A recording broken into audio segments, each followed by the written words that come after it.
encontramos con Paxi Amezcua, director de la recientemente estrenada Séptimo, película protagonizada por Ricardo Darín y Belén Rueda. Bueno, antes que nada, muchas gracias por recibirnos y darnos esta entrevista. Ajá. Un honor para nosotros. Nada, muchas gracias a vosotros. Queríamos empezar por lo primero. ¿Cómo fue que se gestó Séptimo? Sabemos que el guión lo escribiste vos. ¿Cómo se te ocurrió esta idea? Séptimo nace de una anécdota personal y es tan sencilla como el juego que hacen el protagonista de la historia, Sebastián, el personaje que interpreta a Ricardo Darín, que juega con sus niños a echar una carrera a ver quién llega antes cuando salen de casa, ¿no? Quién llega antes, si los niños bajando por las escaleras o el padre bajando por el ascensor, ¿no? Ese era un juego que hacía yo con mis hijos. Y un día, estando abajo, llegué yo primero en el ascensor y estaba esperando a que ellos bajaran por las escaleras y de repente me hizo clic el cerebro y pensé, ¿y si desaparecen, no? ¿Y si ahora de repente no bajan? ¿Qué pasa? ¿Dónde están? ¿Qué ha pasado? Y de repente vi que claramente que ahí había un elemento, una historia que podía dar mucho juego y que podía dar pie a eso, a una película de suspense, de intriga, de acción, con muchos elementos que pudieran ser interesantes y originales. Después de hacer la película y de pensar eso, ¿seguís jugando con ese juego con tus hijos? Hace poco lo volvieron a hacer y ahora ya no me hace tanta gracia. Tiene otro gusto. Sí, es como de repente dice, a ver si la realidad y la ficción van ahora a dar otra vuelta. No, ya ahora son un poquito mayores y ahora ya no hacen este juego. Bueno, eso es lo que le pasa a mucha gente, por lo menos a mí cuando se ve la película. Yo no tengo hijos, pero otras entrevistas, otras reseñas que han hecho colegas que tienen hijos de esa edad, y es un miedo que tienen todos los padres, pero son cosas que suceden sin que se den cuenta. Sí, la verdad es que yo creo que esta historia también hay un elemento de identificación muy potente con mucha gente, la gente que es padre. Cualquiera, prácticamente todos hemos tenido esa sensación en algún momento de nuestra vida en la que hemos estado con los críos y de repente en un parque, en una plaza, en una playa, de repente los pierdes de vista y aunque tardes unos segundos en volver a verlos, ese instante de angustia y de shock que te produce el de repente decir los he perdido, claro. Eso es tan potente y tan escalofriante, ¿no? Para un padre de repente pensar que has perdido a tus hijos, que ya no los vas a volver a ver, que ese elemento genera una identificación con el personaje protagonista de la película muy potente, ¿no? Porque es un sentimiento que tú lo has vivido y entonces te transmite el personaje esa angustia, ¿no? Y creo que eso es uno de los elementos potentes que tiene esta historia, ¿no? Que te identificas mucho con el personaje de Darín. Claro, por ejemplo, yo acabo de llegar y en estos 50 últimos metros que caminé desde la parada del colectivo hasta acá, vi 4 o 5 situaciones que tranquilamente podrían haber sucedido en la película. Padres que descuidaron a sus hijos o que no los perdieron de vista y ni siquiera se enteraron, por ejemplo. Sí. Es algo muy común. Claro, y entonces por eso digo, ¿no? Que es el espectador se puede identificar mucho con esa situación y hacer este viaje que hace el protagonista de la película, ¿no? Y sentir esa angustia y crecer en la desesperación que siente este personaje, ¿no? Siempre desde el punto de vista de la intriga y del suspense. Aquí en esta película nunca hemos intentado ir ni por la vía del terror, claro, ni por la vía de ningún tipo de melodrama, ni de situaciones escabrosas. No, es una pura película de suspense y de intriga, ¿no? No pretendemos que el espectador sufra en términos de que vea cosas escabrosas ni cosas realmente desagradables. Todo lo contrario, siempre hemos intentado ser muy cuidadosos con ese aspecto del elemento niños desaparecidos y ir siempre por la vía de eso, ¿no? De lo que te digo, del suspense. Tiene unas reminiscencias muy de Hitchcock, esa cosa de un hombre normal que le pasa algo y a partir de ahí su vida cambia y pasa a ser el protagonista de una historia absolutamente de intriga y suspenso. Para hacer la película, para mantener ese suspenso, esa intriga, ¿te basaste en alguna película, en algún libro, en algún...? No, básicamente mi idea era eso, un poco lo que dices tú de Hitchcock es totalmente cierto. Para mí esas películas que creaba Hitchcock con esos ambientes, esas situaciones de este personaje normal que de repente se ve involucrado en una situación absolutamente que va más allá de lo que nadie puede imaginar, ¿no? Esas situaciones extraordinarias, ¿no? Eran un poco como en general la referencia que usamos mi co-guionista que es argentino y yo utilizamos ese tipo de género que casi supone Hitchcock en sí mismo como referencia, ¿no? A la hora de crear nuestra historia. Sobre todo para mantener ese timing narrativo de... Claro, sí. No, y eso un poco lo que decía, ¿no? Hitchcock respecto al suspense, ¿no?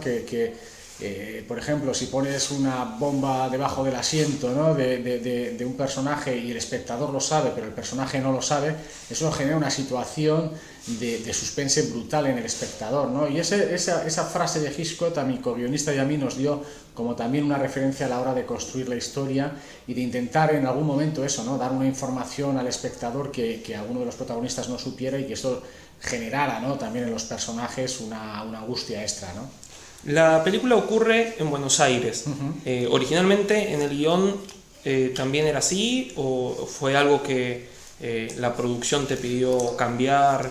No, en este caso, así como hay muchas películas que acaban rodándose en un sitio o en otro en función de cuestiones de producción, en este caso no, desde el minuto uno en el guión teníamos pensado que Buenos Aires era el lugar en donde se iba a situar la historia, pues porque, bueno, por varias circunstancias, porque uno de los productores, el productor original de esta historia, es un productor que está afincado aquí en Buenos Aires y para él poder levantar el proyecto tenía que suceder la historia aquí, ¿no? En Buenos Aires. Claro. Y luego por otra parte yo no conocía Argentina, nunca había estado y siempre había tenido un gran deseo de visitar la ciudad de Buenos Aires y Argentina en general, y esto era como casi una excusa perfecta, ¿no? Para hacerlo, y un poco medio en broma, medio en serio dijimos hagamos este proyecto, situémoslo en Buenos Aires y así es como perfecto. Este productor podía hacer la película, podía involucrarse en ella y yo podía estar aquí, ¿no? en esta ciudad.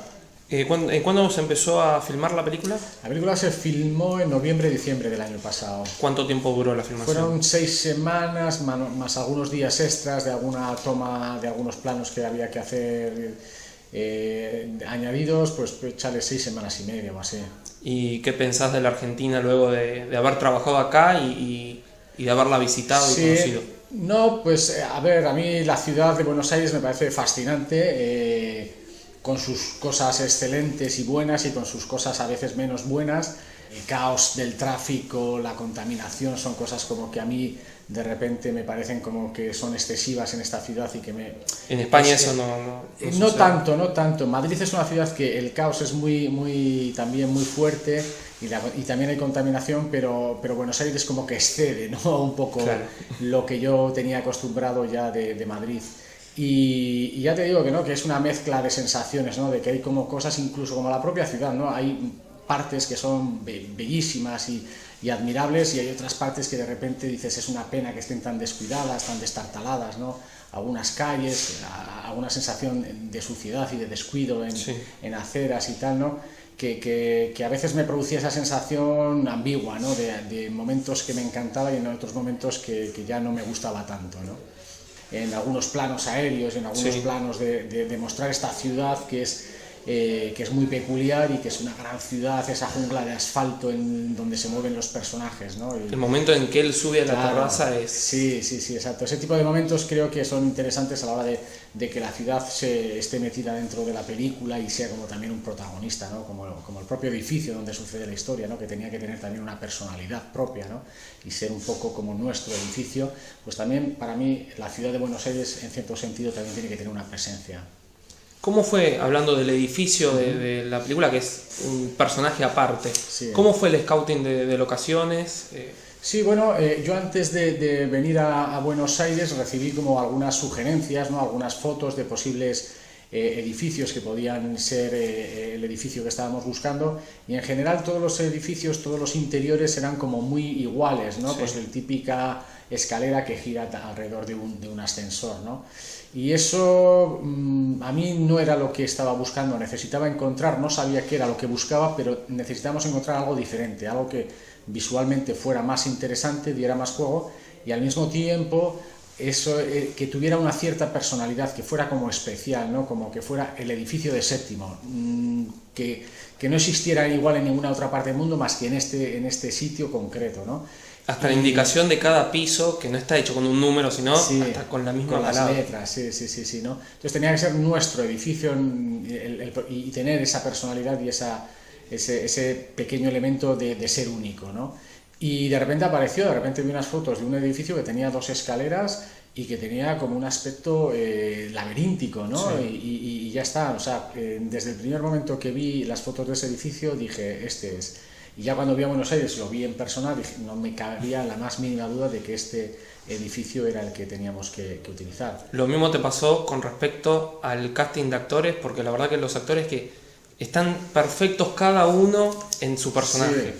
La verdad es que es curioso porque Ricardo y Belén surgen en un momento dado en el que la película crece, se convierte en un proyecto como en una especie de punto de vista comercial, como que veíamos que podíamos hacer un proyecto potente, y entonces rápidamente la opción Ricardo como protagonista argentino y Belén como la protagonista española eran como casi obvias, ¿no? ¿Quién mejor que Ricardo para un papel de este tipo y quién mejor que Belén, ¿no? En España, ¿no? Los dos son muy buenos actores y con una gran proyección, ¿no? Comercial, con lo cual esos 2 nombres surgieron en un primer momento y ahí estuvo. Pero luego es curioso que en el caso de los actores secundarios hubo actores que han acabado estando en la peli, aunque a mí me las ofrecieron para otro personaje, ¿no? En el caso de Luis Ziembrowski, a mí inicialmente me lo ofrecían como para el papel de policía y a mí no me gustaba para ese papel, pero sin embargo de repente vi que este tipo era perfecto para el papel de portero. Y lo mismo en el caso de Delia, ¿no? Me lo habían ofrecido para otro personaje. No, en el caso de Delia no. Delia desde el principio era Goldstein.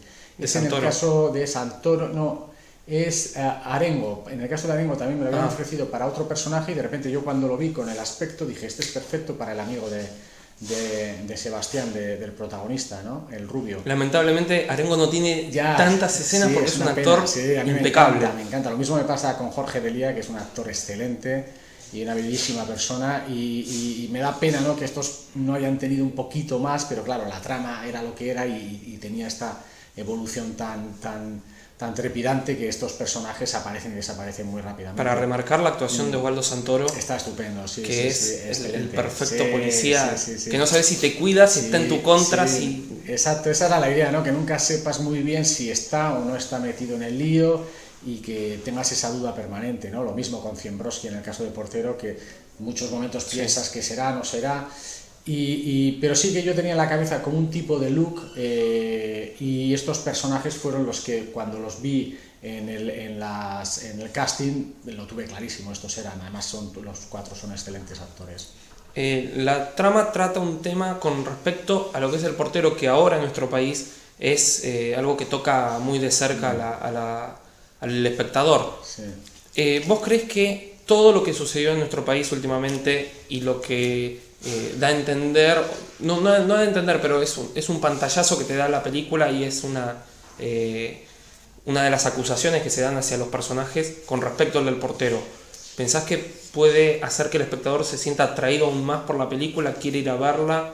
¿Pensás que el morbo puede jugar en todo esto? Sí, no lo sé, esto nunca sabes cómo va a afectar al espectador. Igual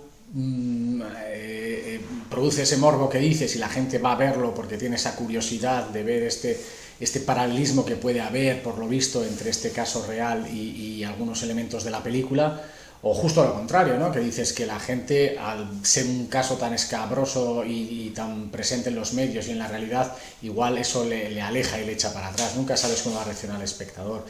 Pero bueno, es un paralelismo que es casual y que estas cosas que a veces ocurren, que hay casos en la realidad que acaban copiando, o sea, no copiando, pero sí que acaban teniendo como una especie de paralelismo con casos de ficción, ¿no? No lo sé cómo puede afectar.